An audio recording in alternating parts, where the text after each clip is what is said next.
I remember the exact moment my world split open. It was February 14th, 2024, a Thursday night that felt heavier than any deployment I had ever survived. I had just stepped out of the military police office at Fort Leonard Wood after an 18-hour shift, my uniform stiff from the cold Missouri air and my shoulders aching from carrying the weight of other people's emergencies. All I wanted was silence, a shower, and the familiar warmth of my 5-year-old son, Jamie's laughter, echoing down the hallway of our small Piney Ridge housing unit. Instead, my phone started ringing inside my pocket, a sharp vibration against my hip that kept going and going as if whoever was on the other end refused to let me breathe. When I finally answered, I heard a calm, professional voice introducing herself from St. Mary's Children's Home in Springfield. For a second, I thought I misheard. I asked her to repeat it. She did. Then she added a sentence that punched the air out of my lungs. "Your son Jamie has been checked in by a woman claiming to be his paternal grandmother. She signed temporary relinquishment forms an hour ago." The world tilted. My vision blurred. My pulse shot straight into my throat. I remember gripping the steering wheel before I even realized I had started driving the snow pelting the windshield in frantic streaks as I sped down the highway with my hazard lights flashing. I kept hearing the woman's voice over and over, each word slicing deeper. Checked in. Temporary relinquishment. Signed. I whispered, "No, no, no," until the words stopped sounding like English.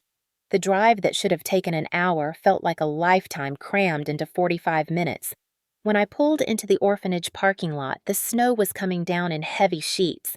I ran inside, still in uniform, my boots leaving wet tracks behind me. The receptionist recognized me instantly, her expression tightening with pity. She led me down a quiet hallway where the lights hummed faintly above us. Then I saw him. My son was sitting on a small plastic chair in the corner of a pale green room, hugging his torn stuffed bear against his chest. His little legs were swinging back and forth, not in playfulness, but in nervousness. His eyes were red, as if he had cried until he had nothing left. When he lifted his head and saw me, he whispered a single word that shattered me. "Mom." I dropped to my knees and reached for him. He crawled into my arms so quickly it was like his body had been waiting for permission to collapse. I felt his tiny fingers clutch the collar of my uniform, the fabric bunching under his grip. He pressed his face to my shoulder and whispered a question in a shaky breath that made my heart fracture in a way I did not know was possible. "Mom, why did Grandma say I'm family trash?" I froze. Every muscle in my body locked. Jamie was 5 years old. 5. No child should ever have to form those words. I asked him who said that. He sniffed and whispered that Haley, my 20-year-old stepsister, leaned down and said it when they put him in the car. He told me Vivian, my stepmother, picked him up from school, claiming I had authorized it. They told the school staff that I was too busy being a soldier to take care of my own child. They told him I left him behind. They told him they were doing the right thing. My throat burned. I held him tighter even as my hands began to shake. I asked the staff member for the paperwork. When she handed it to me, my stomach twisted. The signature at the bottom of the form was my name, but it was not my handwriting. It was a crude imitation, careless and rushed, but close enough that someone unfamiliar might believe it. My vision tunneled. All the years of training, all the discipline, all the calm that the Army drills into you evaporated in a single silent explosion inside my chest. My stepmother had not only taken my child without permission, she had pretended to be me to abandon him. And Haley had stood beside her calling my son trash. In that moment, the freezing wind outside felt warmer than the anger rising in my ribs. I lifted Jamie into my arms and carried him out into the snow, the flakes landing in his dark curls as he tucked his face against my neck. I opened the car door, buckled him in, kissed the top of his head, and whispered the only promise I knew I could keep with every fiber of my being. Nobody touches my son. Not anymore. If you have ever had to protect someone you love from the very people who share your last name, then you already understand how this story begins and why I refused to let it end the way they wanted. Before everything fell apart, I used to believe my life was simple in the best possible way. I was born and raised in Columbia, Missouri, a place where the summers felt endless and the winters always arrived sooner than you were ready for. My father, Michael Ellison, had been the anchor of our small household until a sudden heart condition took him from us in 2015. That was the first fracture, the one that taught me how quickly the ground beneath you can shift. My mother remarried 2 years later to Richard Ellison, a man who carried himself with the confidence of someone who needed every room to know he had entered it. He was polite enough in public, but behind closed doors he lived through control. He liked knowing who was home, what they were doing, and why. He never yelled, he did not need to. The way he watched you was enough to make you feel like you had already done something wrong. When he married my mother, I was 26 and already on active duty with the Army Military Police. I tried to welcome him. I tried to tell myself that my mother deserved companionship after so much loss. But Richard made it clear from day one that I was an inconvenience he had inherited. Then came Vivian, his first wife turned second wife again after years of on and off chaos. She re-entered his life shortly after they married my mother. Vivian was the kind of woman who smiled at you in front of others, but let her eyes speak a different language the moment the attention shifted away. When she and her daughter Haley moved into the house, things changed quickly. I would come home on leave and feel like I was stepping into someone else's space. My photos removed from frames. My father's belongings boxed away. My childhood room repainted without anyone asking. Haley was 15 at the time, already fluent in the art of manipulation. She had a talent for whispering judgments disguised as concern. The first time she met me, she looked me up and down and said, "So you are the soldier." The way she said it made it sound less like a profession and more like a flaw. Still, I did my best to build something like peace. When Jamie was born in 2019, my priorities snapped into place. His father walked away before Jamie even opened his eyes to see the world. I did not beg him to stay. I had been raised by a strong parent once, and I knew I could be that for my son. I balanced life as a single mother and an MP with a precision I learned from the Army. I arranged my shifts carefully. I kept detailed calendars. I relied on trusted neighbors and military childcare programs. Every time I picked Jamie up and he sprinted into my arms calling me Mom, it felt like I had finally built a life that made sense. The problem was that not everyone believed I deserved it. Whenever I visited my mother, Richard and Vivian would circle around me like critics at an art exhibit. Richard would make comments about how much time I spent on base. Vivian would glance at Jamie and say things like, "He has energy that is hard for someone like you to manage." Haley, by then 19, would roll her eyes and add something sharp like, "Maybe he needs a real family environment instead of a soldier schedule." It did not matter how often I reminded them that Jamie was thriving. It did not matter that he was healthy, well-loved, and always surrounded by support. In their minds, the fact that I wore a uniform made me unfit by default. Every gathering ended the same way, with Vivian's voice echoing in the kitchen or living room or backyard. "A soldier should not raise a child." It was her favorite phrase, a line she used with the confidence of someone reciting a universal truth. My mother rarely corrected her. Richard never did. Haley repeated it like a mantra. For a long time, I ignored it. I told myself that their words had no bearing on my reality. I was the one waking up with Jamie. I was the one packing his lunches, brushing his hair, reading him stories after long shifts. I was the one he reached for in the middle of the night when he had a bad dream. They did not get to define us, but their comments seeped into the corners of every interaction. If Jamie spilled juice at a family dinner, Vivian would glance at me as if the mess confirmed her theory. If I arrived late because of a shift, Haley would sigh dramatically. If Jamie laughed too loud, Richard would clear his throat. It was not loud abuse. It was quieter, more insidious. A steady drip of judgment. A constant reminder that in their eyes, Jamie was not just my child. He was my burden, and theirs only when it suited them. Still, nothing prepared me for what they eventually did, because even though I knew they disapproved of me, even though I understood their resentment, I never imagined they would take it so far. Looking back, I can see how every small comment, every sideways glance, every moment of silence planted the seeds for what they did. The warning signs had always been there. I simply hoped they would never be cruel enough to act on them. I was wrong. The first signs of what Vivian and Haley were capable of did not arrive in a single explosion, but in small fractures that I dismissed because I wanted peace more than I wanted to believe my instincts. It began with little requests that seemed harmless at first. Vivian would offer to watch Jamie for an afternoon when I was on base, presenting herself as a generous step-grandmother who simply wanted to help. She had perfected the tone of a woman who believed she was fulfilling a noble duty, but each offer came with a comment that chipped away at the foundation of my trust. "You work too much, dear. A child needs someone who is home more often, or Jamie needs a stable presence." It was the kind of language that pretended to be caring while actually planting doubt. I always thanked her politely and declined, choosing instead to rely on the military childcare center or neighbors I trusted. The Army teaches you how to read people, and every time Vivian smiled at Jamie, I felt something cold behind her eyes. Haley was less subtle. She had grown from a teenager with sharp instincts for manipulation into a 20-year-old who wielded judgment like a hobby.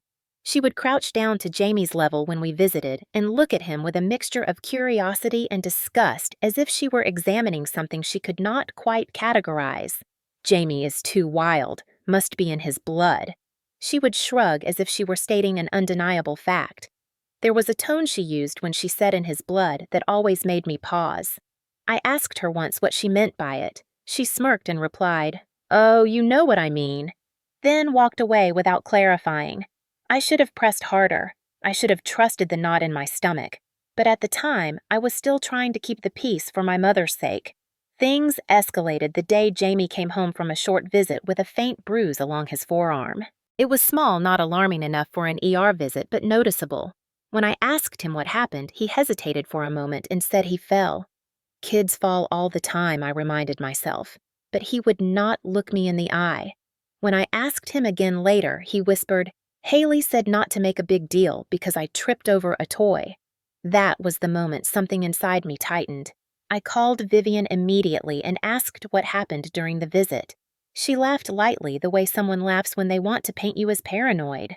"Mara, dear children fall. Jamie is a handful. It is nothing." But the way she rushed through the explanation made me feel even more uneasy.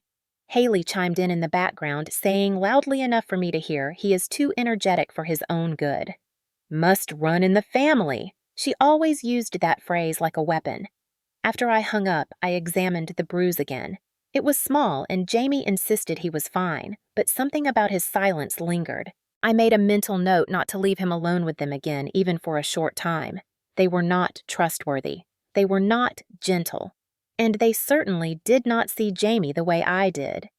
In early December 2023, I received a notice from my commanding officer that I would be temporarily assigned to assist with a military investigation at Fort Riley. It was a 2-week assignment that required long hours and unpredictable scheduling.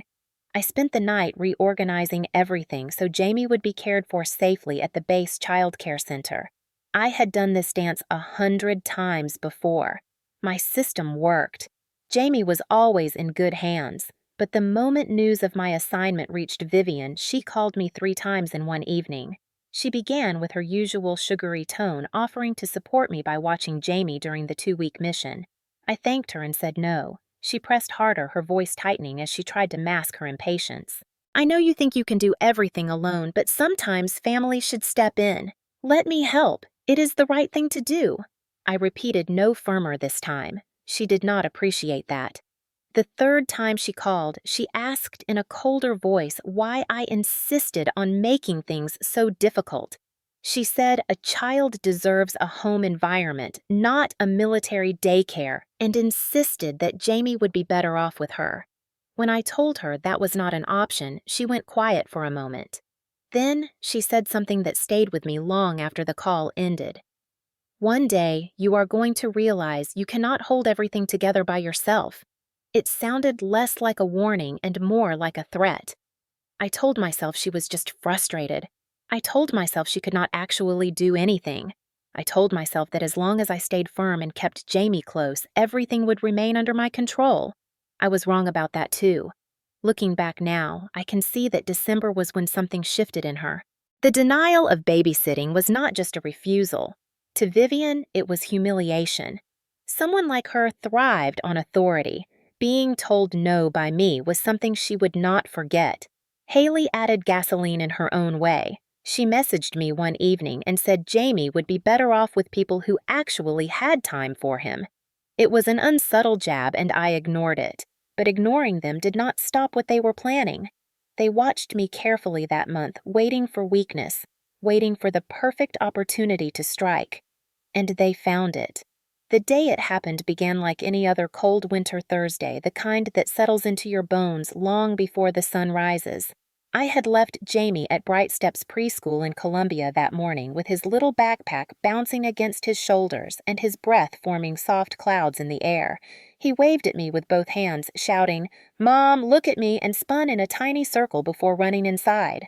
I remember laughing. I remember thinking how lucky I was that in a world full of chaos my son could still find joy in the simple act of spinning. By noon, Vivian had already set her plan in motion. I would not learn the details until much later when every truth finally unraveled, but the pieces fit together with disturbing precision. Vivian called the preschool pretending to be my emergency contact. She used a tone so warm and grandmotherly that the staff did not suspect a thing. She told them I was stuck in mandatory base training and had authorized her to pick Jamie up for the afternoon. She added a detail about wanting to take him to lunch before the snowstorm got worse. Her voice was convincing. She knew exactly how to sound concerned, responsible, and devoted. She had spent years perfecting that performance. When the staff asked if she had written authorization, she said she would bring the paperwork signed by me and claimed she had forgotten to drop it off earlier in the week. That part was bold but not unbelievable, especially in a busy holiday month when parents often rush through routines. Jamie was excited when he saw her. He always tried to be polite, even with people who did not deserve his kindness. The staff later told me he ran to grab his coat because he thought she was taking him somewhere fun. Haley waited outside in the car, recording everything on her phone. She had decided long before that day that she wanted proof Jamie was what she called a behavior problem. She recorded him stumbling slightly on the icy walkway and whispered into the phone, "Look at him, he cannot even walk straight. Must be in his blood." When he climbed into the back seat, Haley kept recording. She leaned close enough for the microphone to catch her low voice as she said, "Jamie, do you know why we picked you up today?" He shook his head. Haley made a disappointed sound. "Because you are too much for your mom. Too wild. Too much work. Family trash," she added, as if testing how the words tasted in her mouth. He tried to look out the window, but Haley moved her phone closer to his face to record his reaction. The video would later appear in the group chat she shared with her cousins, along with captions mocking me for being a soldier who could not control my own child. Vivian drove them across town, spinning a story I could not have imagined in my worst nightmares. She told Jamie that I had forgotten to pick him up. She said I had chosen my career again because that was more important than being a parent. Jamie was only 5. He did not know how to defend me. He did not have the words to challenge what he was hearing. Children trust the adults around them, even the wrong ones. Vivian had rehearsed her script well.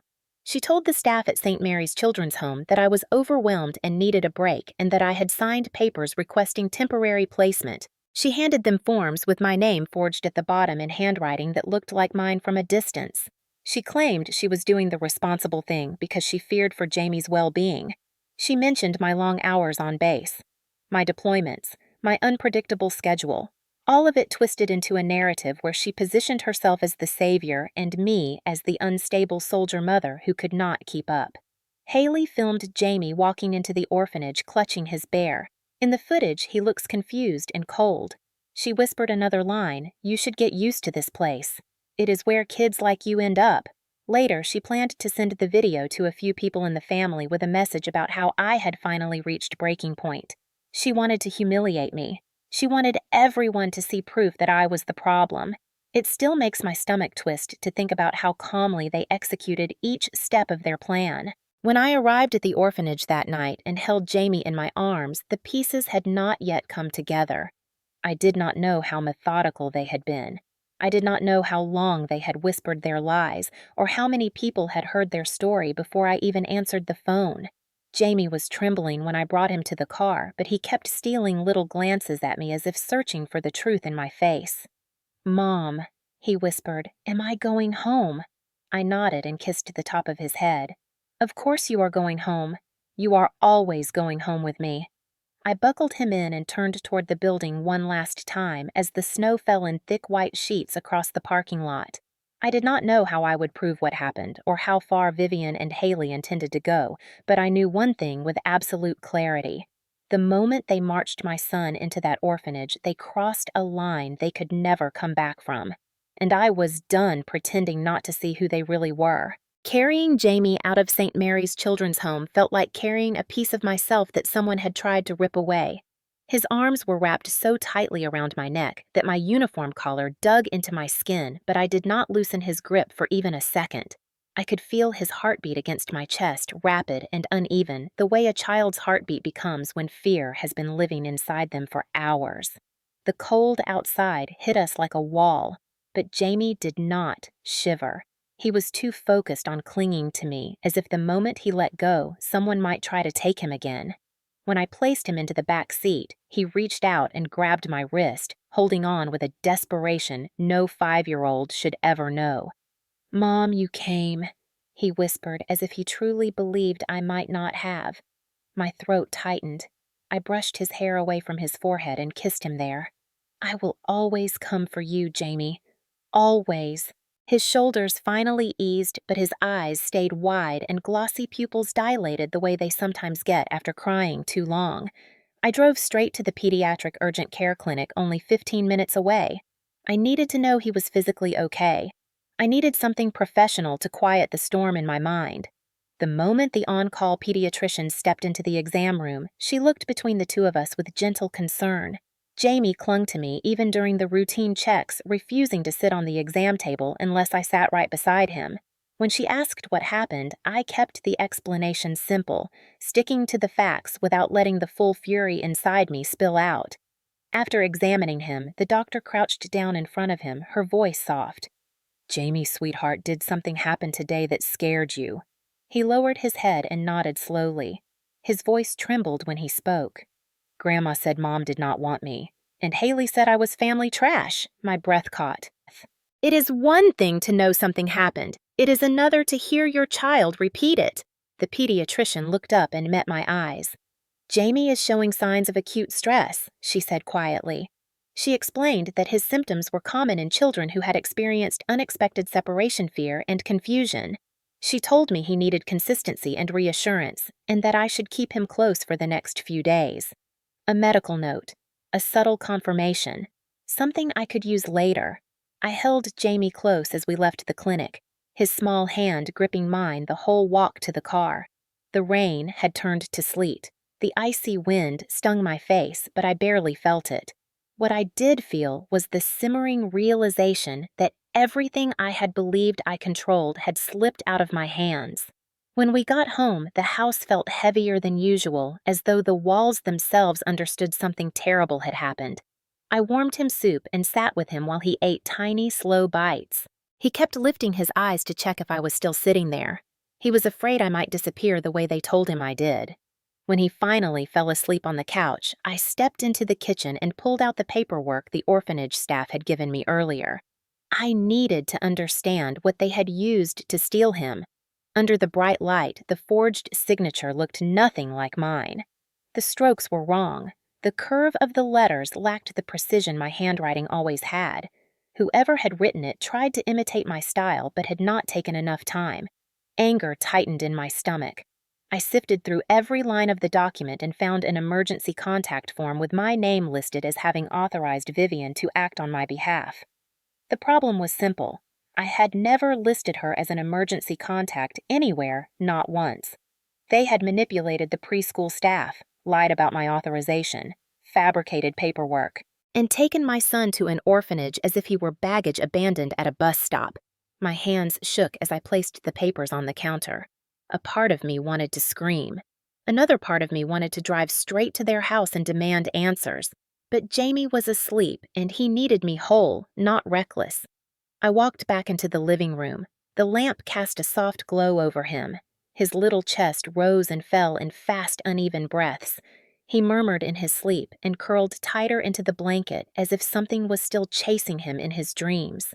I knelt beside the couch and rested my hand gently on his back, feeling the tremble slowly fade beneath my palm. In that quiet moment, surrounded by the faint hum of the heater and the rhythmic tick of the wall clock, something inside me settled in a way I had never felt before. It was not calm. It was not peace. It was a decisive shift, a hardening. A line drawn so sharply that crossing it would cut anyone who tried. I leaned close enough that my words would reach him even through his dreams. "They will never get near you again, Jamie. Never." My voice was steady, final, a promise, a vow born from a kind of pain only a mother can understand. And unlike their lies, my promise was unbreakable. In the days that followed, I barely slept. Jamie stayed close to me like a shadow, and every time I stepped into another room, he called out to make sure I was still there. I kept him home from school, used up the last of my leave, and rearranged my entire routine so he would feel anchored again. But underneath the quiet moments, the warm meals, the cartoons playing softly in the background, a different kind of storm was forming inside me. I needed answers. I needed to know how far Vivian and Haley had gone and why. In the Army, you learn quickly that truth does not fall into your lap. You dig for it. You follow threads until something snaps into place. So I turned to the resources I trusted most. My network inside the military police. I did not file a formal complaint yet, not until I understood exactly what they had done. But I reached out to 2 colleagues who had worked financial cases with me before and asked them to run a surface-level check using public records and legally accessible data. Nothing invasive, nothing that crossed a line, just enough to see the outlines of the people I was up against. What came back was not shocking, but devastating in its clarity. Vivian was sitting on roughly $25,000 of credit card debt, most of it accumulated over the last 18 months. High interest, missed payments. Some accounts had been sent to collections. She was spiraling, but hiding it well behind her pastel sweaters and artificial kindness. Richard, meanwhile, had recently applied for state assistance to cover his medical expenses, citing financial hardship. His application had been denied because his reported income did not match the numbers. Something in his paperwork had raised a flag. He blamed bureaucracy, but the truth was simpler. He was running out of money and running out of excuses. And Haley, the daughter who loved to pretend she was above everyone else, had quietly dropped out of community college the previous fall. She had not told anyone in the family, or perhaps she told Vivian and Richard, but tried to hide it from me because of the shame. Public records showed she had applied for housing assistance twice and had attempted to claim she was supporting a minor in her household. The applications were rejected. Jamie was the only child she had access to, and that access had been fabricated.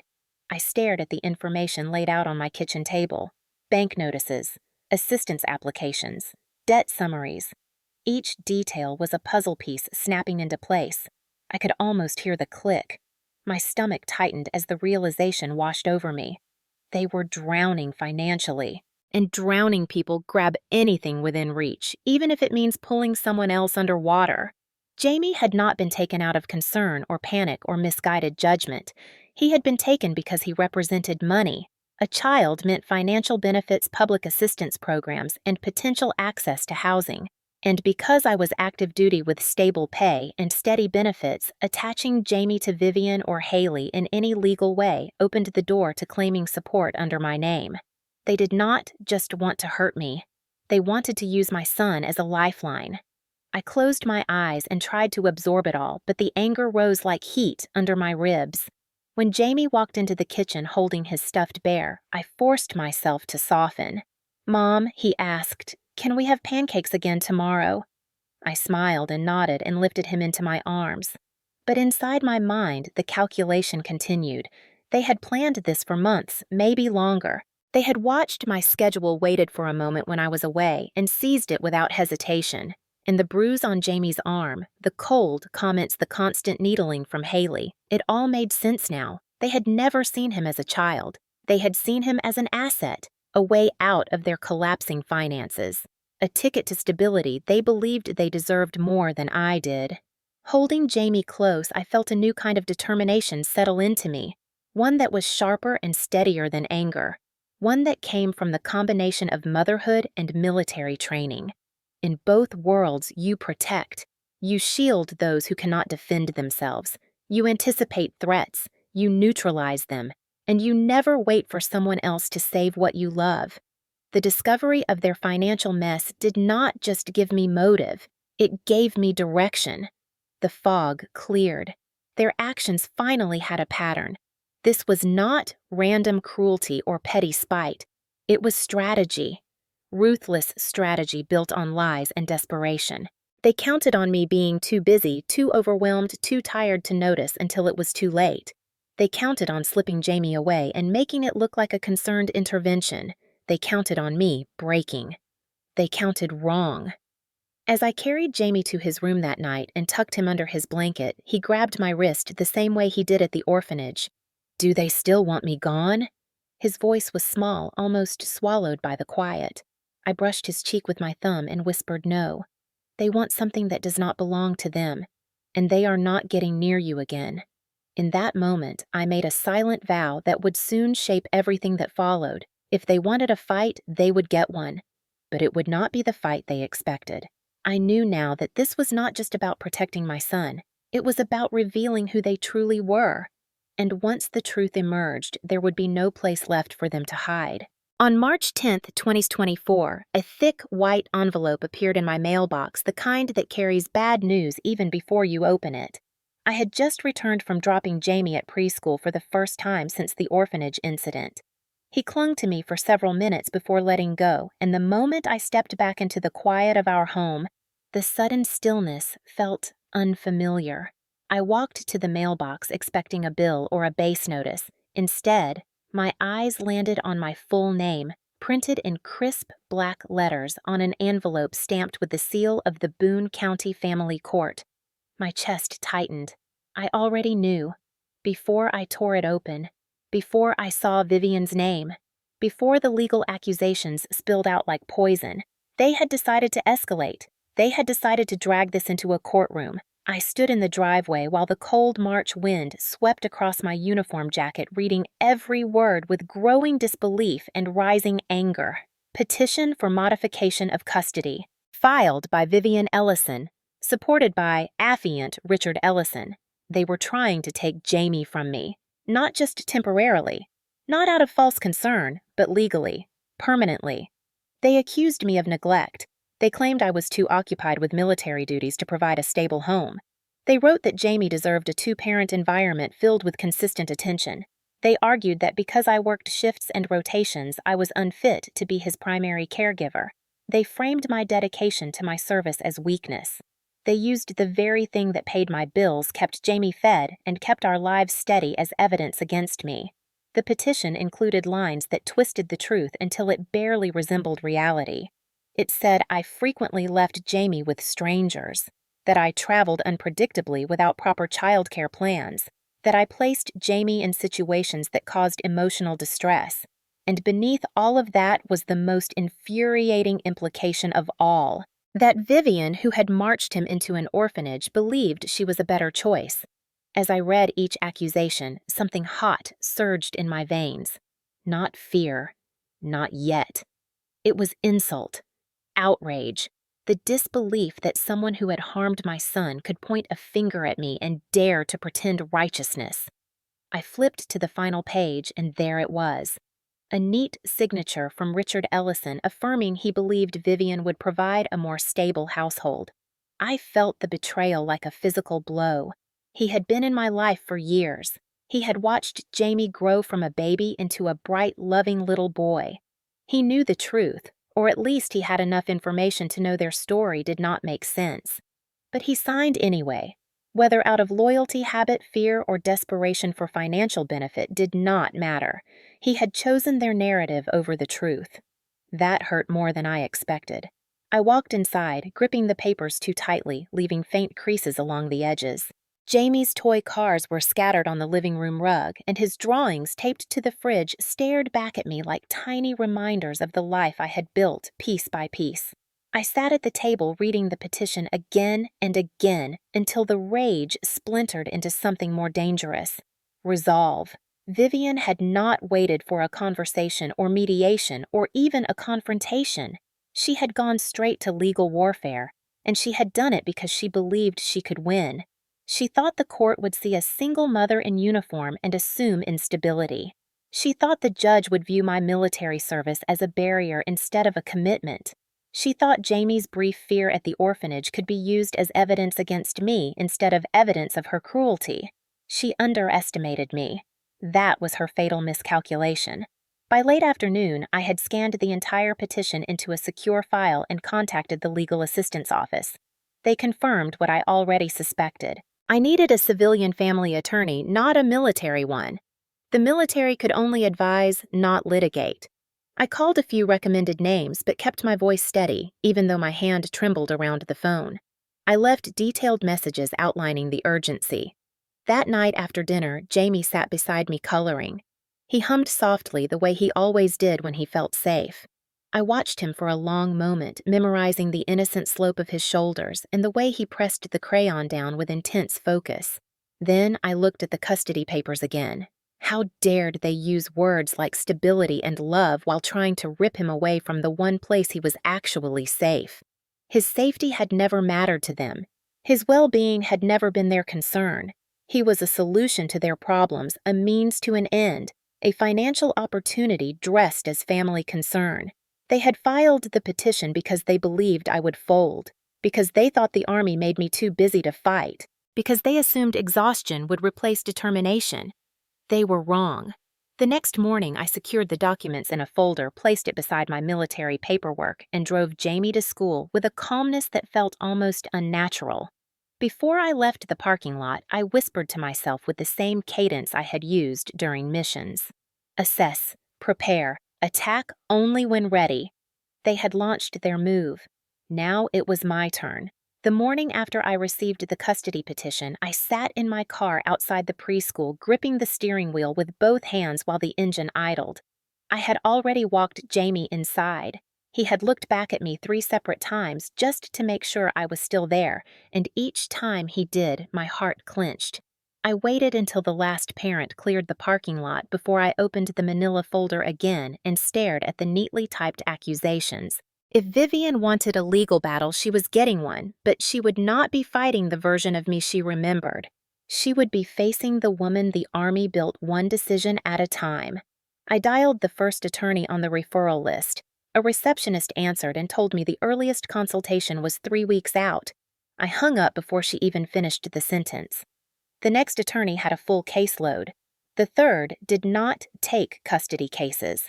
The fourth did, but she sounded distracted and asked me to send an email instead. It felt like hitting walls over and over until my chest tightened. Then the fifth name answered. A clear, steady voice introduced herself as Julia Hernandez, family law specialist based in Kansas City with 2 decades of experience. She did not rush me. She did not cut me off. She listened. Every detail. When I finished, she exhaled slowly and said, "Captain Ellison, bring everything you have to my office tomorrow morning." I cleared my schedule without hesitation. The next day, I made the 3-hour drive to Kansas City with the folder sitting on the passenger seat like a live wire. Julia's office was simple but precise, shelves lined with legal journals and case files placed in exact order. Julia herself looked like someone who had no patience for games. Her dark hair streaked with silver was tied back, and her eyes had the kind of sharp focus that made you feel both seen and measured. I handed her the petition. She read in silence, occasionally tapping her pen against the desk. When she finished, she leaned back and said what I had been waiting for. "This is not about custody, Captain. This is about money and control, and they think you're the easiest target." She explained the legal landscape clearly. The accusations were hollow but dangerous if left unanswered. We needed evidence patterns, timelines, not just emotion, not just outrage, proof. When she asked how far Vivian and Haley had gone, I hesitated, unsure where to start. Julia nodded knowingly and said if they were bold enough to file this, they were bold enough to cover their tracks. "I am recommending we bring in an investigator, someone who understands both civilian and military systems." I already knew who she meant even before she picked up the phone. Ben Harper, 45, former military police investigator, retired 2 years ago after 20 years of service. a man with a reputation for being both thorough and unshakably calm. I had worked with him once during an internal audit case and knew he never wasted time. Julia spoke to him briefly, summarizing the situation.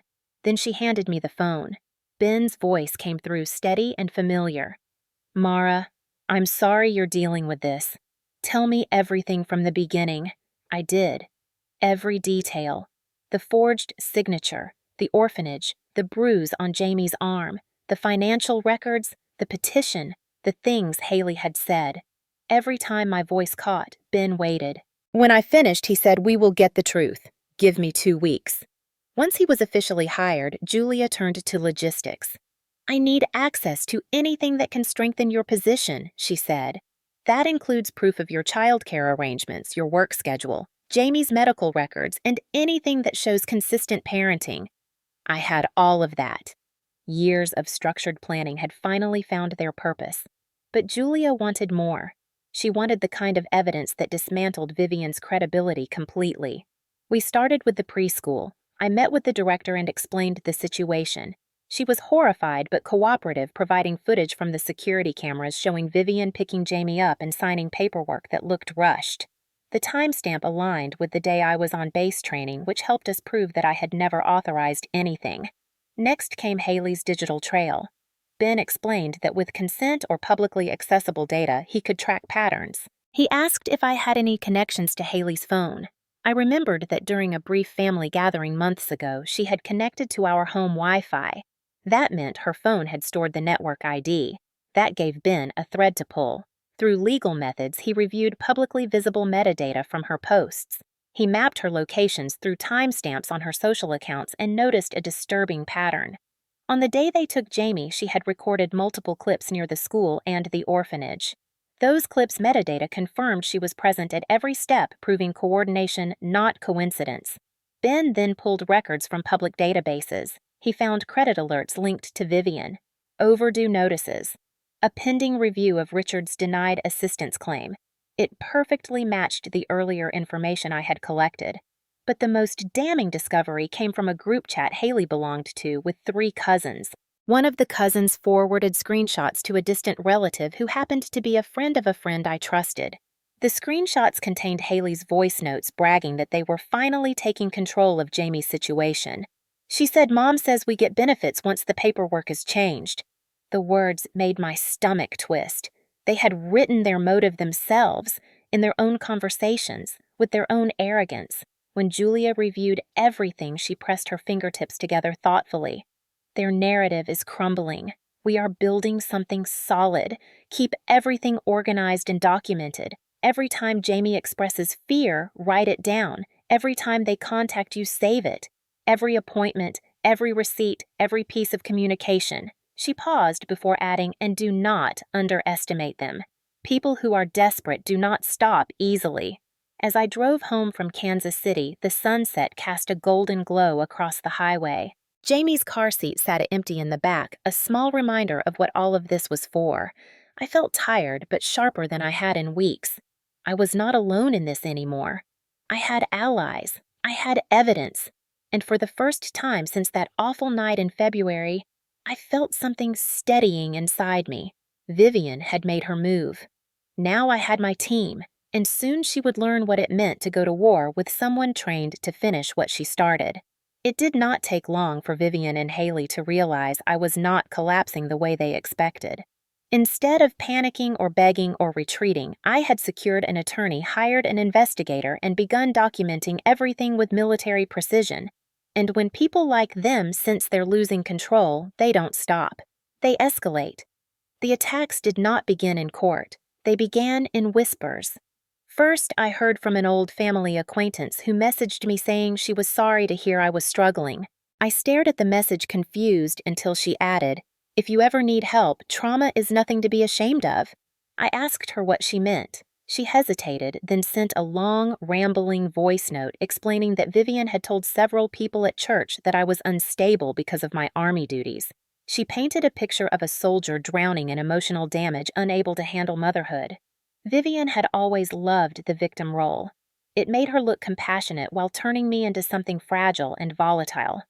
According to her, I had episodes, I had breakdowns I was barely managing. She said I was dangerous to myself and in over my head. None of it was true. But truth had never been Vivian's goal. Sympathy was. Manipulation was. Positioning herself as the concerned elder was her strategy. When I confronted her through text, she responded with a single sentence. People are allowed to worry, Mara. It is not always about you. That was the moment I realized she had no shame left to lose.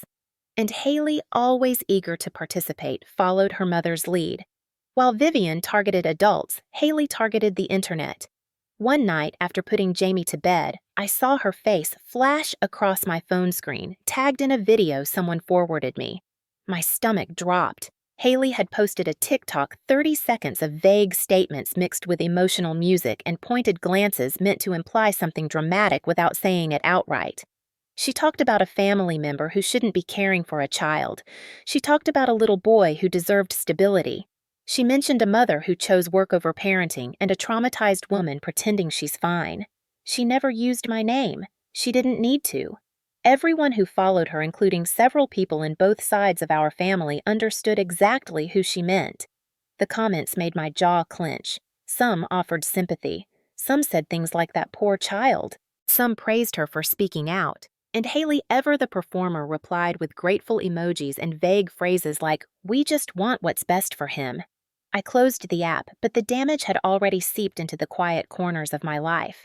A few soldiers on base looked at me differently. Not with judgment, but with carefulness. As if checking for cracks. I hated it. I had worked my entire career to be respected for my competence, not pitied for a lie. But the worst part wasn't what they said about me. It was what Jamie started to believe. After the orphanage incident, Jamie had been more clingy than usual, but now the shift in him was deeper, more haunting. He began waking up in the middle of the night, crying softly, asking if I was in the hallway, if I was home, if someone was coming to take him again. Twice, I found him curled on the floor beside his bedroom door, as if he had been guarding it or trying to block it. One morning, he told me Grandma said you don't want me. My breath caught. And Haley said I'm trash. My hands shook as I knelt beside him. Jamie, look at me. He lifted his big brown eyes full of so much fear that something inside me cracked open wider than it had the night at the orphanage. You are not trash. You are not unwanted. You are my son. My voice trembled slightly, but my words didn't. You are the best thing that has ever happened to me. But reassurance only soothed him temporarily. The damage that Vivian and Haley had inflicted was not a single wound. It was a steady drip of poison settling into his thoughts. At night, he refused to sleep in his own bed unless I kept the hallway light on. He asked if I could lock the windows. He asked what happens if someone lies to the police. He asked if they could make him go back to the place with the cold walls. His drawings changed too, bright colors replaced with dark scribbles, figures with frowning faces. One picture showed a little boy standing in the rain while a taller figure walked away. I kept that one. I showed it to Julia. I showed it to Ben. They both looked at it like it was evidence, and it was. Every change in Jamie's behavior strengthened our case, but as a mother, the legal advantage meant nothing. I wanted him whole. I wanted him healed.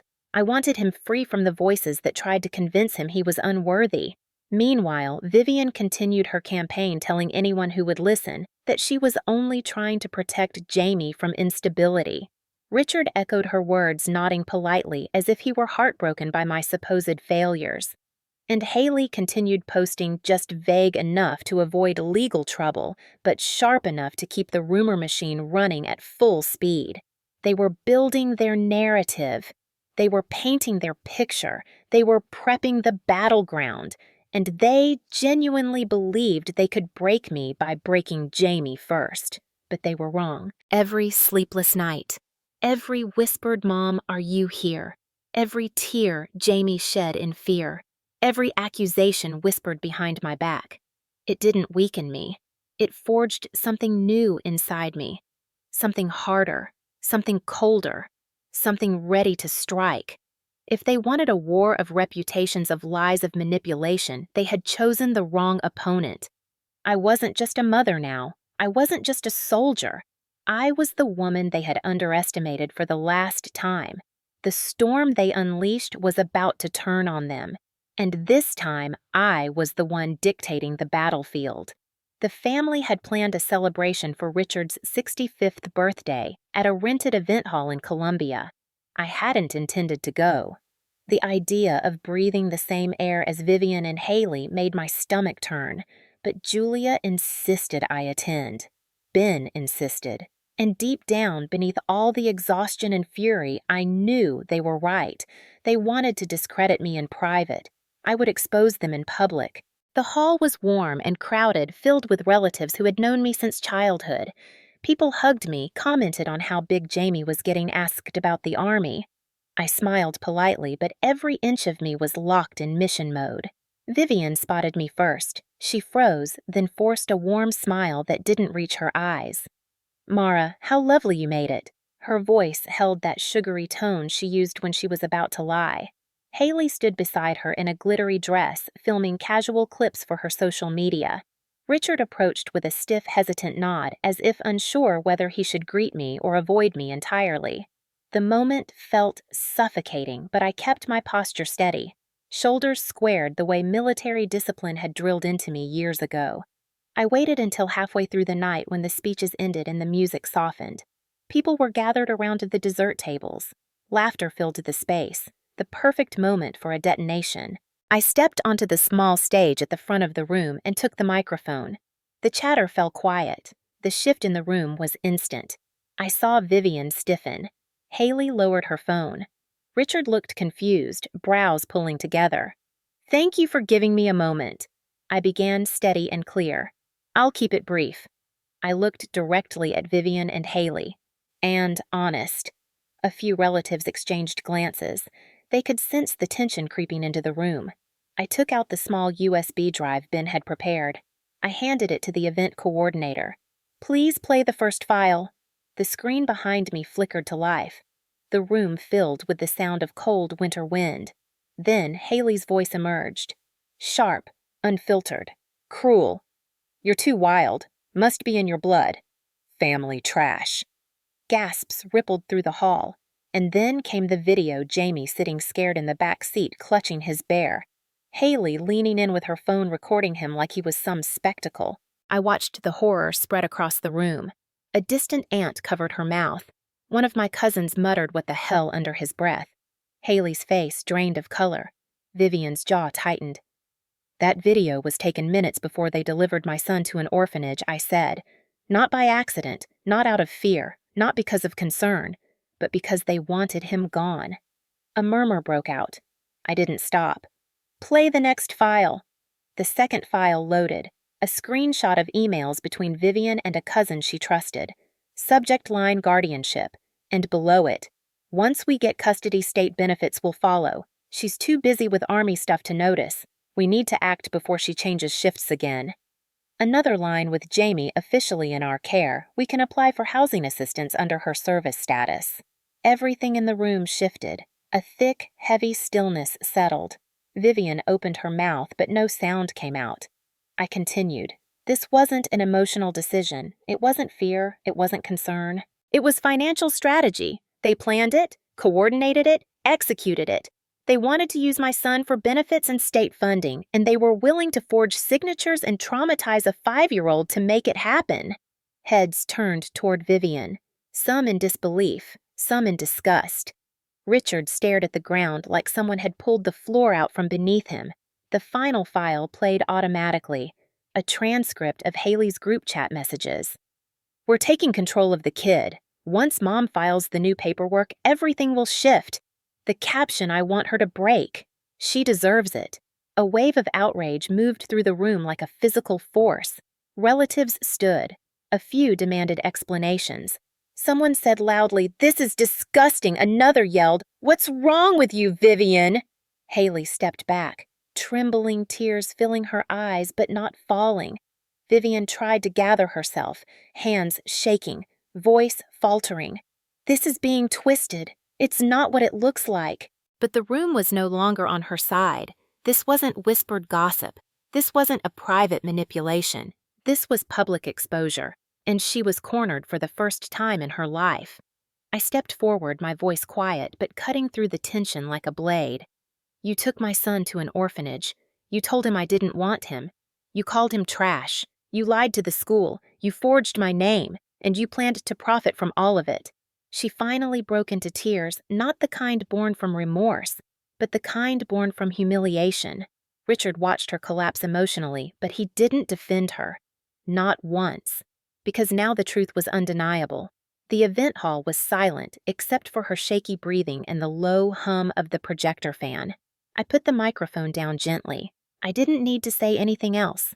The evidence had spoken for me. Within minutes, people were whispering furiously. Some left the room entirely refusing to stand near Vivian. Others huddled together, talking about what they had just seen.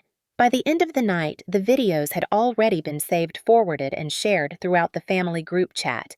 Vivian's reputation collapsed faster than she could attempt to salvage it.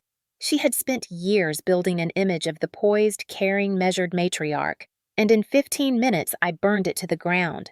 As I walked out, the cold night air hit my face sharp and refreshing. I felt lighter than I had in months. This was only the first battle. The legal war was still ahead, but now the truth was out. Not whispered, not doubted, known. And there was no undoing it. At this point, would you forgive them? Comment below.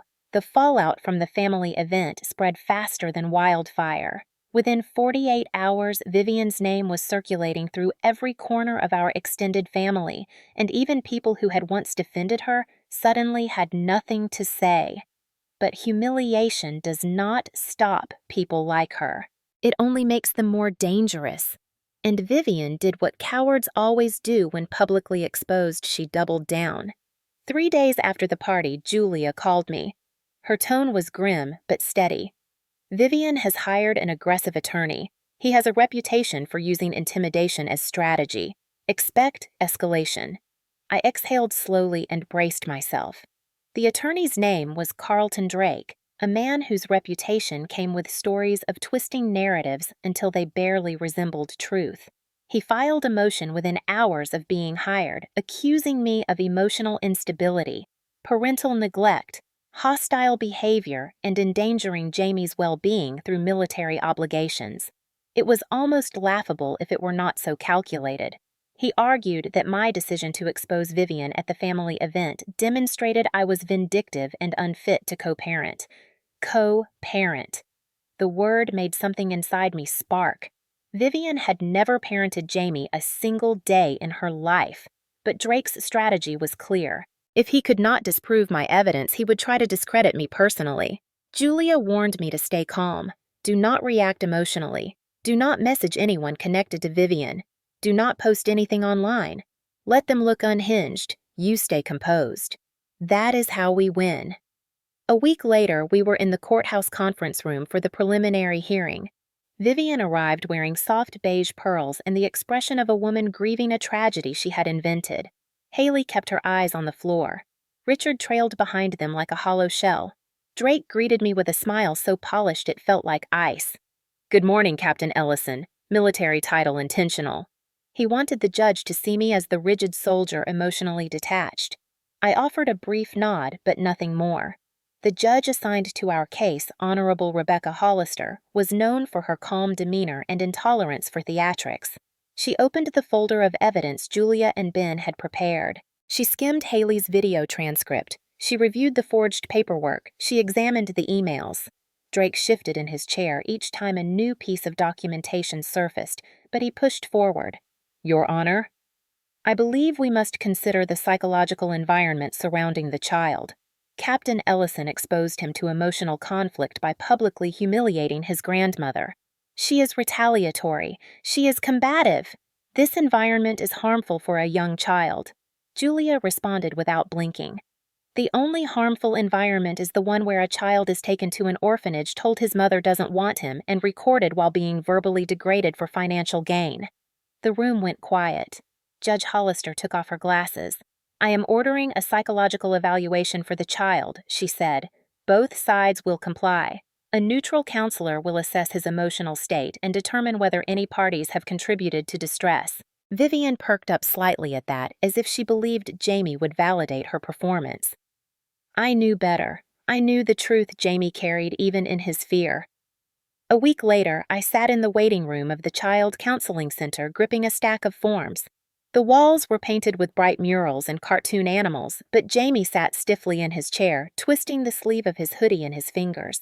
The counselor, a gentlewoman named Denise Carter, greeted him with a soft voice and invited him into her office. I waited outside for 45 long minutes. I watched the door like a hawk. I replayed Vivian's lies in my head.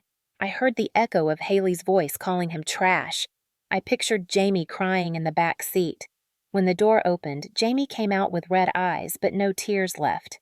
He climbed into my lap immediately and buried his face against my shoulder. Denise sat across from us, hands folded. Captain Ellison, your son, is extremely attached to you. That's good, but he is clearly experiencing trauma from what happened. My throat tightened. I nodded once. Then Denise added the sentence that would later become the single most powerful piece of evidence in our case. He told me he is scared his grandmother will throw him away again. The words hit me like a punch. Denise continued. He repeated it twice. He said he doesn't want to go with her because she said his mom didn't want him. I closed my eyes for a moment, steadying my breath. Denise placed a written summary on the table. Her recommendation was clear and strong. Any visitation with Vivian or Haley should be suspended due to the child's demonstrated fear and high anxiety response. When court reconvened 2 weeks later, the atmosphere had shifted. Vivian looked pale, her confidence shaken. Drake wore a tighter expression than before. Judge Hollister reviewed the counselor's report slowly, page by page. Then she raised her eyes to Vivian. Mrs. Ellison, did you tell Jamie that his mother didn't want him? Vivian's mouth opened, but no sound came out. She glanced desperately at Drake, but even he seemed unable to salvage the moment. The judge turned to me next. Captain Ellison, the child is clearly experiencing emotional harm from this incident. We will address custody at trial, but for now. She paused. Temporary sole custody remains with you. No visitation from Vivian or Haley until further evaluation. A ripple of relief moved through me so sudden my knees nearly weakened. Jamie was safe, officially, legally, protected. As Vivian sank into her chair, her composure cracking, I realized something with crystal clarity. This wasn't just a legal fight anymore. It wasn't even about revenge. It was about justice for Jamie, for the fear he had endured, for the innocence they tried to crush for their own gain. And I was nowhere near finished. Ben called me on a rainy Thursday evening, the kind of Missouri rain that falls in heavy sheets and turns the sky the color of steel. Jamie was in the living room building a tower out of blocks, humming softly the way he did when he felt safe again. I stepped into the hallway to take the call. Mara, you're going to want to sit down for this. His voice was calm, too calm. The kind of calm that meant something explosive was coming. I braced myself, leaning against the wall. Go ahead. We'd been waiting for the last pieces of the investigation, but I didn't expect the next words to reshape the entire case. Vivian has done this before. My breath caught. What do you mean, before? Ben exhaled slowly, the sound of traffic faint in the background. 2 kids, both from her own family. Both times she stepped in claiming the mothers were unstable, both times she pushed for guardianship, and both times she placed them into foster homes within months. My pulse spiked. For money, Ben confirmed. State benefits, housing allowances, supplemental checks. She profited off them, and as soon as they weren't useful, she let them go.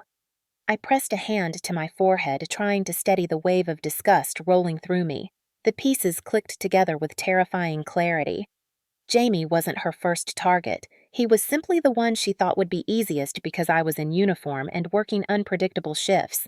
Ben wasn't done. One of those kids ended up with long-term separation anxiety. The other was later adopted by a distant relative. The biological mothers tried to fight, but they didn't have the resources you have. My stomach twisted painfully. The idea of Jamie going through the same thing was enough to make my hands shake. Ben continued. And Mara, this next part you need to prepare yourself. Haley filed for state child benefits under Jamie's name last November. She what? She submitted paperwork claiming Jamie lived with her half-time. She forged your signature on a secondary parent line. The only reason it didn't go through is because she listed an address that didn't match school records. I felt the anger rise slow and hot like a burn. So they'd practiced, they'd failed, and then they escalated into kidnapping by deception. Ben let the silence settle, letting me absorb every horrifying detail. And this isn't just negligence, Mara. This is a pattern, a financial motive, a history of exploitation. It changes your entire case. I closed my eyes. For months, I had been trying to understand how they had justified their cruelty, how they had convinced themselves that taking my son was acceptable. Now it was clear. They didn't need morality. They had a blueprint. "What about Richard?" I finally asked. Ben's tone shifted lower, heavier. He knew. Maybe not details, but he knew pieces. Enough to question, enough to intervene. He didn't. He signed affidavits for her twice over the years. The room felt smaller, tighter. My pulse hammered in my ears. He helped her. He enabled her. He signed the affidavit in my case, knowing full well what she was capable of. Ben added one more blow. And there's banking evidence showing Richard made 2 payments to Vivian, labeled reimbursement after she placed those kids. My breath hitched. So he benefited too. They all did. The rain outside blurred the windows, turning the world into streaks of gray. I felt something inside me shift like a steel door locking into place. Not anger, not grief. A clear, precise determination. This was no longer a custody dispute. This was a pattern of exploitation stretching years, and they had tried to make my son their next target. When we presented the findings to Julia the next morning, she read through the documents with a sharp, narrowing gaze. "This changes everything." She set the papers down. "This is not a custody case anymore. This is a fraud case, a welfare manipulation case, a history of child exploitation." Julia massaged her temple. "Vivian won't survive this in court, and her attorney knows it." She pointed to the evidence, the 2 previous children, the benefit applications, the forged signatures, the fact that Haley had already attempted to claim Jamie, and Richard's silent participation. "This is your blow point. She's going to try to settle, or she's going to spiral. Be ready for both." The hearing was scheduled for the next week. Vivian entered the courtroom wearing a pale pink blazer, attempting soft innocence again. Haley stayed close to her mascara already smudged. Richard looked thinner than before, avoiding my eyes. But when Julia introduced Ben's report, everything about their composure cracked. The judge read slowly at first, then her brows lifted, then her expression hardened. "Mrs. Ellison, the report states you attempted to assume guardianship of 2 minors previously, both of whom ended up in foster care under questionable circumstances." Vivian's lips trembled. "That information is being taken out of context." The judge ignored the interruption and continued. "And, Ms. Ellison, the report shows you attempted to file for state benefits under Jamie's name. Twice."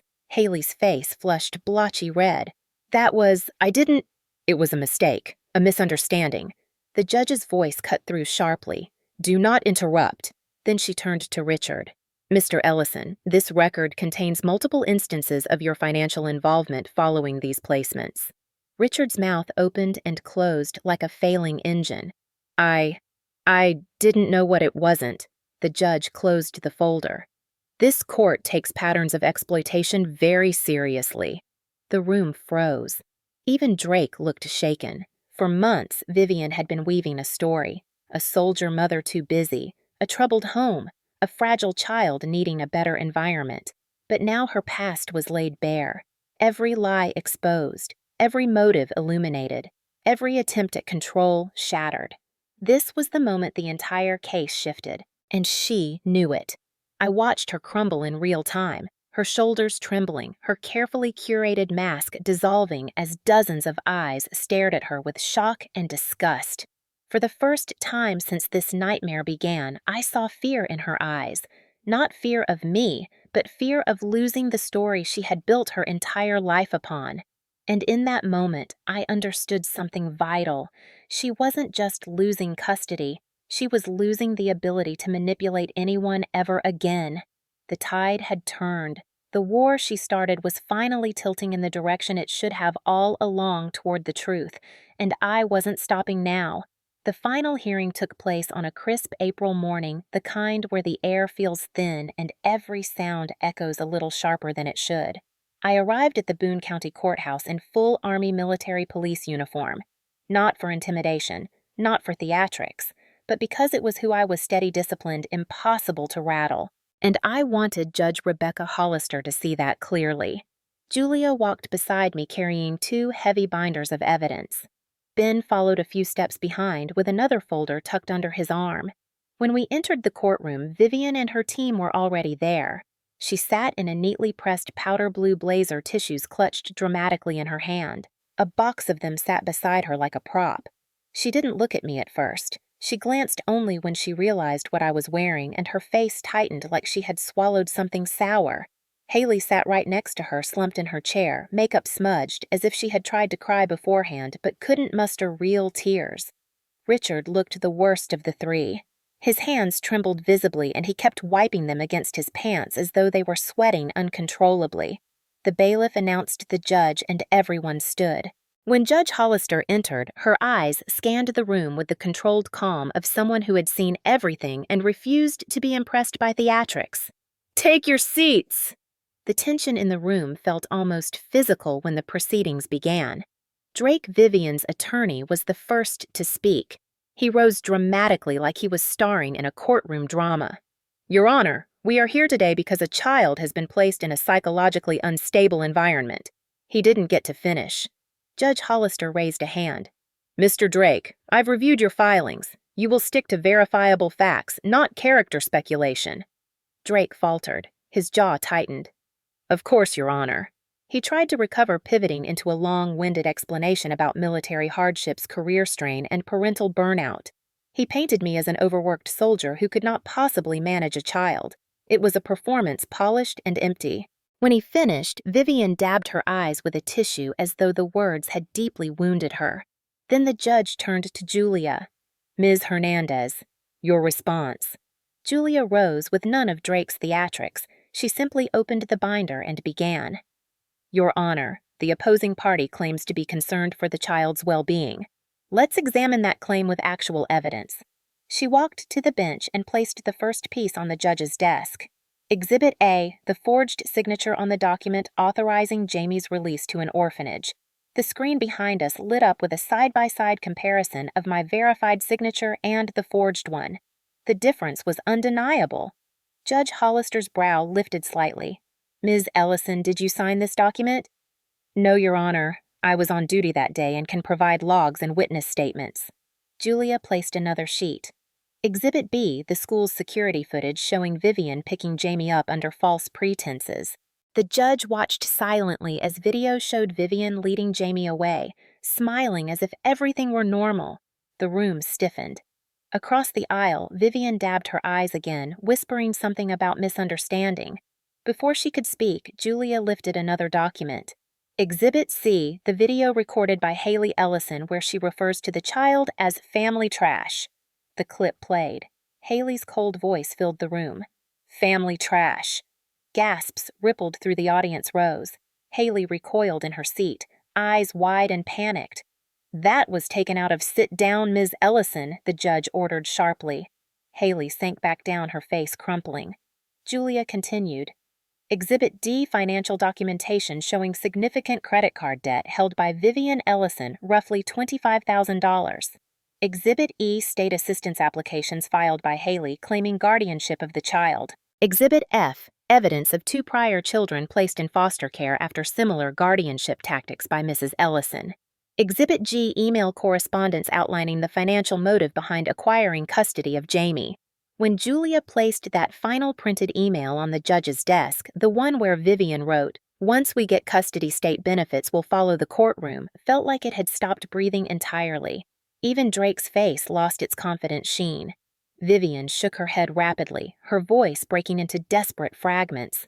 "That email, It was misinterpreted. I didn't mean Judge Hollister cut her off. Mrs. Ellison, you will have your opportunity to testify. And testify she did. Badly. Vivian attempted to spin a narrative about concern misunderstanding mistakes made out of love. But the more she spoke, the deeper she sank.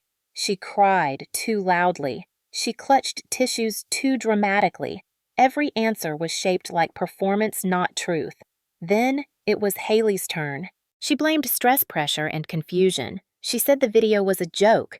She said she didn't think anyone would take it seriously.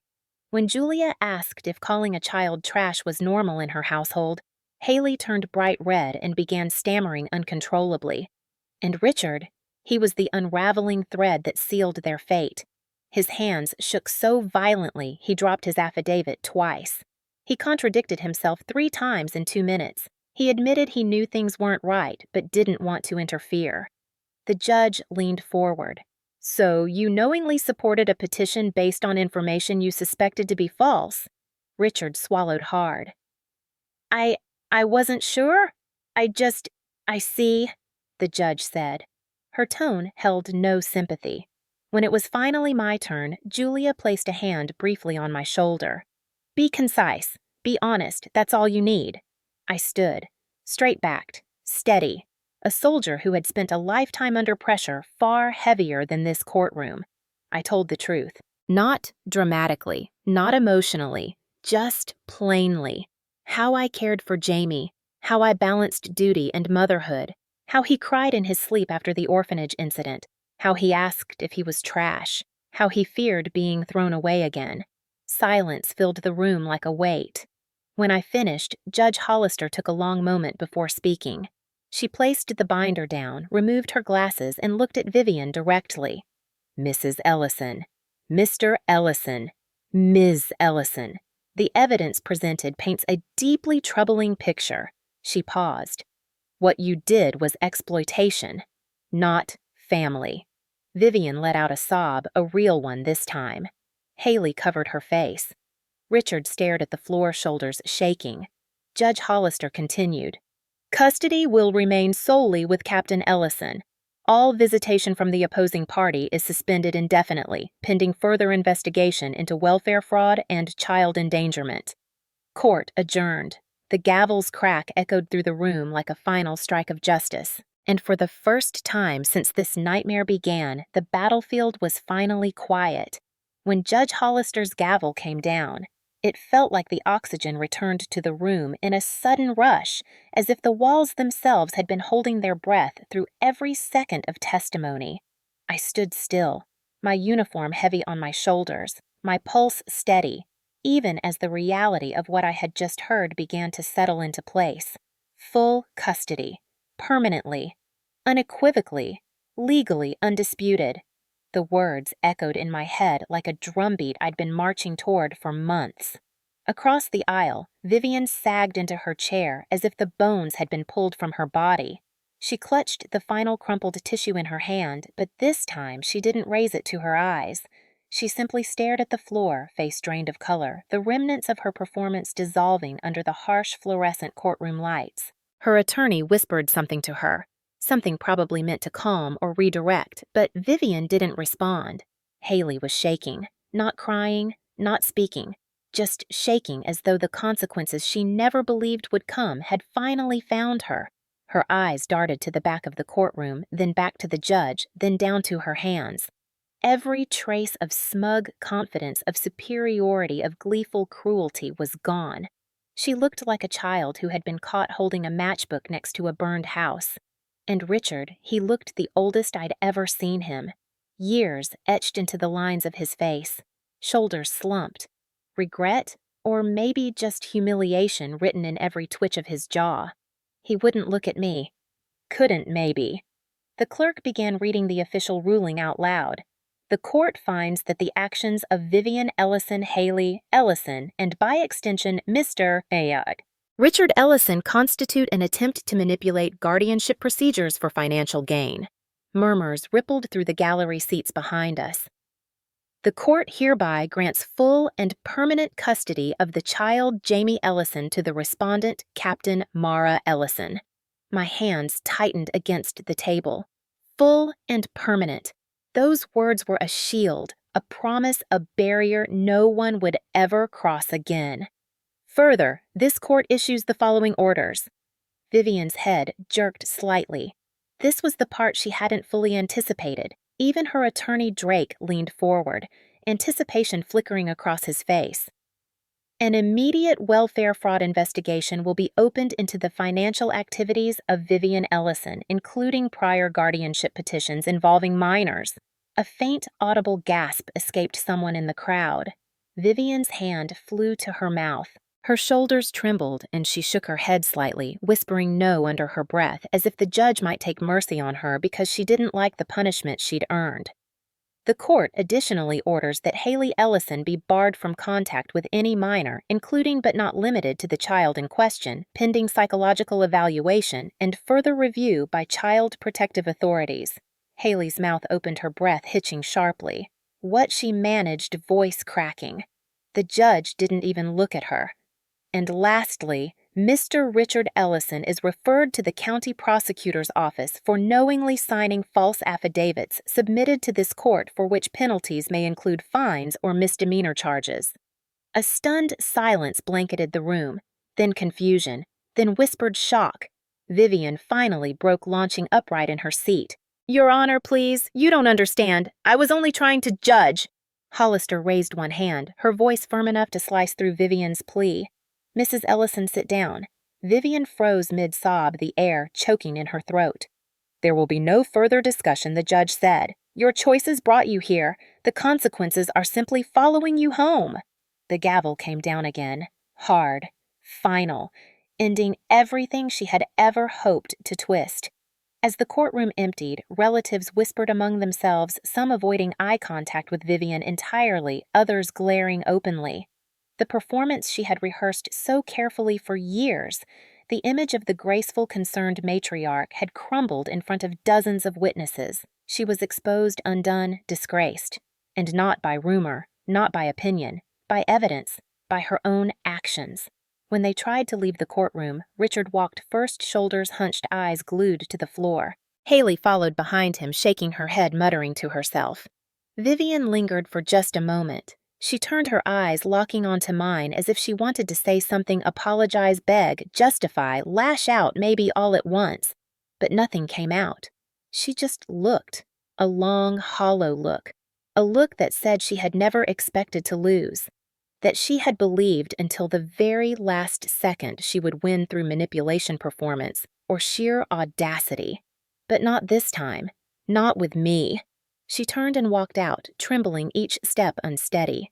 Julia let out a long breath. "You did it, Mara." "We did it," I corrected. Ben nodded, arms crossed. They never stood a chance once the truth hit the table.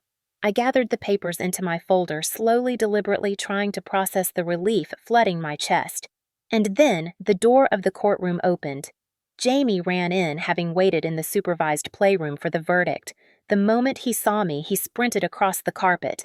"Mom!" His little arms threw themselves around my waist. I picked him up, lifting him easily against me, burying my face in his hair. He was warm, safe, solid. Home. "Are we going home now?" he asked softly. I kissed the top of his head. "Yes, baby, we're going home. Are they going to take me again?" The fear in his voice sliced through me. I tightened my hold. "No," I whispered. "They're never getting near you again." His small hands gripped my uniform collar, holding on like he had the night I found him at the orphanage. But this time his breath was steady, his heartbeat calmer, his body leaning into mine instead of shrinking away. As we walked out of the courthouse, sunlight hit us through the glass doors, bright and warm and golden. It felt symbolic, as if the world outside had waited for the moment justice was served before allowing the light back in. I carried my son down the courthouse steps, and for the first time since February, the air felt lighter. My shoulders felt unburdened. And the weight of fear, the constant ache of wondering whether someone would try to steal my child again, lifted. I had won. Not out of luck, not out of mercy, out of truth, out of persistence. out of refusing to let my child become collateral in someone else's desperation. As Jamie curled his head against my shoulder, I realized something that felt like breathing for the first time in months. We were free, and the people who tried to break us were finally facing the collapse they had earned. The military taught me how to endure battles. Motherhood taught me which battles mattered, and this battle, the one for Jamie, had been the most important of my life. And I had not just survived it, I had ended it. 2 months passed after the court's ruling, and in that time, the world finally began to feel livable again. Jamie slept through the night. His drawings turned bright again, yellow suns, green trees, smiling stick figures with big round heads. He laughed more. He ran more. He hummed when he played. The shadow that Vivian and Haley had planted inside him loosened its grip day by day, replaced by something that looked like childhood again. For the first time in months, I could breathe without feeling like the air cut my lungs. I kept my focus on rebuilding our routines, school drop-offs, grocery runs, weekend outings to Cosmo Park. Slow, healing, steady days. And then June arrived, warm and bright, the kind of Missouri summer that made the sidewalks shimmer and the grass glow. I was folding laundry one afternoon while Jamie napped when I heard a knock on the front door. 3 slow knocks. Hesitant. I didn't check the window. I didn't need to. There are some knocks you recognize in your bones. I opened the door. Vivian stood on my porch. She looked smaller somehow, like the weight of the last 2 months had compressed her into a frail version of the woman who once walked with her chin tilted proudly upward. Her hair was unbrushed, her blouse wrinkled, her eyes red like she hadn't slept in days. This was not the polished manipulator from court. This was a woman unraveling. "Mara," she pressed a trembling hand to her chest as if steadying herself. "Please, may I talk to you?" I didn't move. I didn't open the door wider. "Say what you came to say." Her bottom lip quivered. "I want to apologize." The words sounded foreign in her mouth. Vivian never apologized. She redirected, she justified, she blamed. But apology.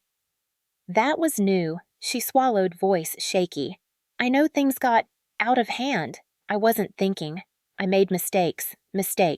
Kidnapping my son, calling him trash, forging signatures, fraud, trauma, fear, sleepless nights. Mistakes, no." But I said nothing. Silence sometimes is louder than accusation. Vivian rushed to fill the quiet. "I didn't mean for everything to go so far. I thought I was helping. I thought maybe we could share custody, or repair things." She blinked rapidly, tears gathering. "I want to see Jamie. Please." My jaw tightened. "No." She flinched at the word like it was a slap. "I'm still family," she whispered, clinging to the phrase like a rope keeping her from drowning. Family. That word tasted like ash coming from her. I stepped fully onto the threshold now, spine straightening instinctively into MP posture, the same posture I used in interrogations, in conflict, de-escalation, in moments when authority had to be absolute. "You had one chance," I said, voice low, steady, controlled. "One." "And you used it to hurt my son." Vivian shook her head violently. "I didn't mean to hurt him." "But you did," I said, "and you meant every choice that led to it. You meant the lies. You meant the manipulation. You meant the paperwork. You meant the video. You meant the orphanage. You meant to break us." She stared at me with wide, wet eyes. "I've lost everything, Mara. People won't speak to me. My church group removed me from the volunteer list. My sister blocked my number. I'm being investigated. I can't sleep." Her voice cracked. "I need to make it right." "You can't make it right," I replied, "because right would be undoing the fear he carries. Right would be undoing what you said to him. Right would mean going back in time. And you can't." Vivian took a shaky breath and stepped closer to the porch stair. "Just let me see him once. I won't stay long. Please, tell him I'm sorry. Tell him No." I didn't raise my voice. I didn't need to. Strength doesn't always come from volume. She clasped her hands desperately. "He's my grandson." "He's not," I said. "You forfeited that title the minute you handed him over to strangers." A tear slid down her cheek. "Mara, please." I placed my hand on the door. "Go home, Vivian." She reached out as if to stop me, but her hand hovered mid-air, unable to bridge the distance between us. She saw the resolve in my face, the unshakable line, the truth that no manipulation would ever work again. "Mara," she whispered, voice small breaking. "I'm begging you. I need forgiveness." "You don't need forgiveness," I corrected. "You need consequences." Her face crumpled. She opened her mouth, a sob choking its way out. I closed the door. Firm. Final. Without hesitation. Through the heavy wood, I heard her collapse onto the porch, soft, muffled crying echoing against the siding. But I didn't open the door. I didn't move toward her. I didn't let pity dilute justice. After years of her bending people to her will, for the first time, she realized the world would no longer bend for her. Minutes passed, maybe 5, maybe 10. Eventually, her sobs grew louder, loud enough that I knew the neighbors were starting to notice. Vivian had always been obsessed with appearances. The perfect hair, perfect outfit, perfect smile. Now she was kneeling on my front steps, makeup running face blotchy, crying in front of half the block. This public unraveling, this was the final consequence she never expected. When I peeked through the side window, Mrs. Carson from across the street stood frozen at the end of her driveway, clutching her mail, staring. 2 teenagers rode their bikes past, slowly glancing back over their shoulders. Mr. Harlan paused while watering his garden hose, brow furrowed. Vivian realized she had an audience, and she broke even harder. She stumbled to her feet, wiped her face with shaking hands, and rushed down the walkway, shielding her eyes as if the sun itself judged her. She climbed into her car and drove away so fast gravel kicked up behind her. I watched until her taillights disappeared. Then I turned back inside. Jamie was awake now, rubbing his eyes, shuffling into the hallway. "Mom." "Was someone here?" I knelt down. "Yes, baby, but they're gone now." "Are they coming back?" he asked. "No," I said, softly brushing his hair. "They're not coming back again." He leaned into me, trusting that answer with his whole heart. And for the first time in a long time, I realized something important. Closure doesn't always come in courtrooms. Sometimes it comes on your own front porch. Sometimes it comes in the form of a door you refuse to open ever again. The weeks that followed felt like stepping slowly out of a long winter and realizing spring had been waiting the whole time. Something in me unclenched after that final confrontation on the porch. Something tight and coiled that had lived in my chest for months. I watched Jamie wake up lighter. I watched myself breathe easier. And it wasn't long before I made a decision that had been forming quietly in the back of my mind since the court ruling. We needed a reset, a real one. A new home, a new city, a new chapter untouched by the echoes of everything we had survived.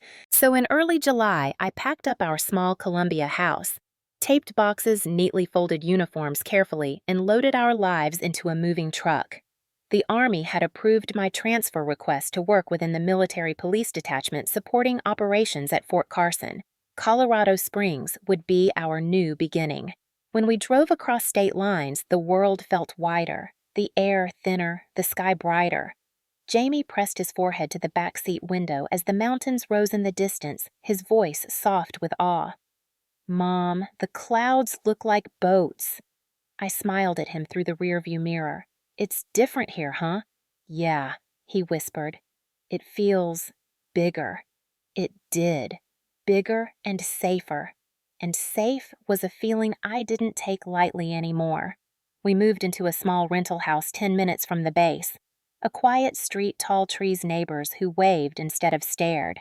Jamie chose the bedroom with the corner window because he said it felt sunny even at night. I hung his drawings on the walls the first day, every yellow sun, every green splash of grass, every smiling stick figure with his tiny handwriting underneath. It felt like planting flags of hope. 2 weeks later, Jamie began sessions with a child therapist specializing in trauma. I sat in the waiting room during the first appointment, hands clasped too tightly, unsure how much pain he carried that I couldn't see. But when he came out, he held a sheet of paper covered in a bright glowing sun with rays stretching all the way to the edges. "Mom," he said proudly, "look, no gray." And that was enough to break me for a moment. No gray. He was painting his way back to himself. Session after session, I saw him shift. He started sleeping without nightmares, the kind that used to yank him awake crying. He stopped asking if someone would come take him. He played longer, laughed harder, ran faster. The fear loosened its claws on him one fingertip at a time. And slowly I healed in parallel. Some days I drove to base and reminded myself I wasn't the woman who stood shaking in a courthouse hallway anymore. I wasn't the mother who found her son abandoned in an orphanage. I wasn't the soldier balancing fear and duty at war with her own family. I was just Mara, a mother, a captain, a survivor. Late August arrived warm and golden and filled with wind. I asked Jamie if he wanted to visit Garden of the Gods. I had been saving that moment the first time he saw the red rock towers, the first time he realized the world held beauty that could remake him. We packed water bottles and sandwiches. He carried his tiny backpack with 2 crayons tucked in the front pocket just in case inspiration happened.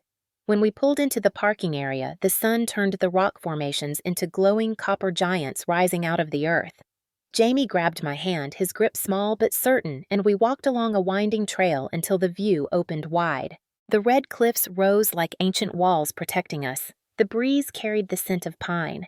The sky was impossibly blue. Jamie let go of my hand and ran a few steps ahead, his laughter echoing against the stone. "Mom, look! They're taller than buildings!" I watched him twirl once in the middle of the trail, his arms stretched out, face tilted toward the sun.